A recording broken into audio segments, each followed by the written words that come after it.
తమ్ముడు తమ్ముడే పేకాట పేకాటే ఈ కాన్సెప్ట్ మనం ఎప్పుడు ఇంటనే ఉంటాం చాలా మంది నోట్లకేంచి. అయితే గిజోంటి ముచ్చటనే పాలిటిక్స్లో అయితే మనోడని చూడకుండా మెడలు పట్టి బయటికి నూకుతే ఎట్లుంటుంది మత్తుంటేలే.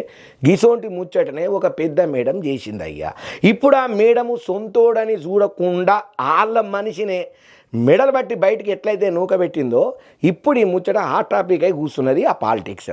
మరి ఇంతకు ఎవరా మేడము, ఆ నూకిన పెద్ద మనిషి ఎవరు తెలుసుకోవాలి కదా, చూద్దాం పాండ్రి. ఇక బీఎస్పీ అధినేత్రి ఎవరైతే ఉన్నారో యూపీ మాజీ సీఎం మాయావతి మేడము సంచలన నిర్ణయమే తీసుకున్నది.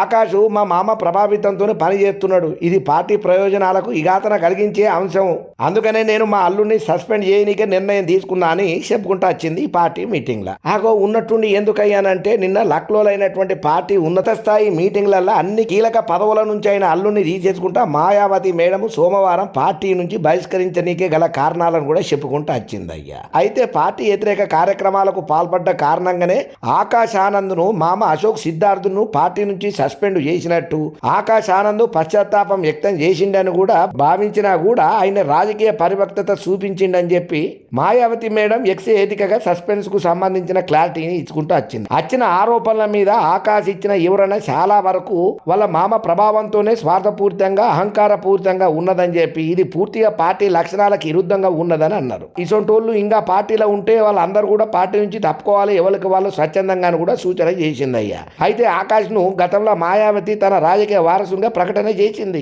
ఇక ఈ ముచ్చట్లల్లో ఆయన మీద ఆరోపణలు అచ్చుడుతోని ఇక ఆ ప్రకటనను వెనక్కు తీసుకుడుతో పాటు పార్టీ నుంచి ఆయనను సస్పెండ్ చేసింది. ఇక గతంలో కూడా ఓసారి సస్పెండ్ చేసింది అల్లుడిని, కానీ ఇక మళ్ళా తర్వాత ఏం చెప్పిండో ఏం మాట్లాడిండో అత్తరు ఏం బతిలాడుకున్నాడో తెలియదు, కానీ మళ్ళీ పార్టీలకు జాయిన్ అయ్యిండు. మళ్ళా కుక్కతోకర వంకర అనే వ్యవహారం చేసుడుతోని మళ్ళా సస్పెండ్ చేసింది. ఇక ఇట్లా 2 సార్లు అల్లుడిని సస్పెండ్ చేసేది రిపీట్ అవ్వడంతోని చాలా మంది ఆలోచనలో పడ్డారు, డైలామాలు ఉన్నారు. నిజంగానేనా లేకపోతే వీళ్ళు పైన రాజకీయ స్టంట్ కోసం తూతూ మంత్రంగా సస్పెండ్ చేసి తీసుకుంటూ ఇందులేమన్నా మతలబు ఉన్నదా ఏందనే డైలామాలో కూడా చాలా మంది ఉన్నారట. ఏదేమైనా సొంత అల్లుడని చూడకుండా కూడా పార్టీ ప్రయోజనాల కోసము పబ్లిక్ కోసానికని చెప్పి సస్పెండ్ చేసింది చూడు. ఇందుకు గాను మాయావతి మేడంకు యాక్సాప్ అని చెప్తున్నారు ఈ ముచ్చటరికైనా ఇంకొంతమంది. ఇక ఇంకొంతమంది ఏమంటున్నారంటే అన్ని తుసు ముచ్చట్లు ఇవన్నీ ఒక స్టంట్, పబ్లిక్లలో పాజిటివ్ మార్కులు కొట్టుకోనీకి తన పర మన అనే భేదం చూడకుండా పాలన ఉంటది మాయావతి మేడం అనేది కలరింగ్ ఇచ్చుకోనికనే గిసోటి స్టార్ట్ చేసింది తప్ప నిజంగానే సస్పెండ్ చేసింది కాదు అని చెప్పి ఇంకొంతమంది అంటున్నారు. ఏందో ఏమోనోలా ఈ రాజకీయాలలో ఎప్పుడు ఏమైతాయో ఎవ్వరు చెప్పలేరు. ఏదేమైనా నిజం దేవుడెరుగు నీరు పల్లవేరుగా అంటారు కదా, మనకు మాత్రమేం తెలుసు, చూసుకుంటా పోడు తప్ప.